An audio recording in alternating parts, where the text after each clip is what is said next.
Halo teman-teman, hari ini aku mau menjawab beberapa pertanyaan nih. Benar, di Jerman tuh nggak ada semester pendek, jadi kita itu kalau misalnya gak lulus klausur, kita harus ngulang di tahun depannya. Sebenarnya tergantung modulnya juga. Ada beberapa modul yang dia tiap tahun tuh ada, dan ada beberapa modul yang dia tiap semester tuh ada. Nah, kalau misalnya kita ngulang mata kuliah, sebenarnya efeknya apa? Efeknya ya kuliahnya jadi lebih lama aja. Terus kayak sistem pengulangannya ya sama aja maksudnya kayak ya kita data langsung lagi, baru kita tulis klausur lagi. Cuman kalau di Jerman itu kita ada yang namanya Ritterversuch. Jadi kita cuma boleh ambil 3 kali ujian.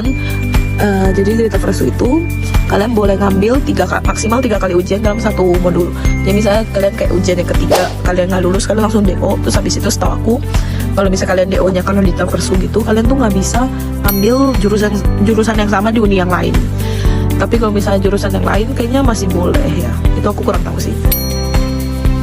Dan benar seperti yang tadi aku bilang, di Jerman itu absensi itu nggak ada. Jadi kayak yang penting kalian datang pas ujian dan lulus pas ujian akhir, ya udah kalian bisa lulus gitu.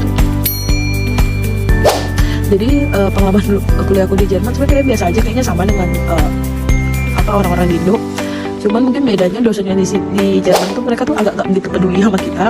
Jadi suka-suka kita, kayak kita tuh mau bolos kuliah, mau satu semester nggak masuk kuliah juga dosennya tuh nggak peduli. Yang penting pas ujian akhir kalian tuh ikut dan lulus. Jadi kalau misalnya kayak kalian nggak pernah datang nih ke uni, tapi pas ujiannya itu kalian datang dan kalian lulus, ya udah kalian lulus. Dosennya juga kayak nggak bakal kayak lihat ini orang nggak pernah datang tapi ujiannya lulus, jadi gak dilulusin, itu nggak mungkin.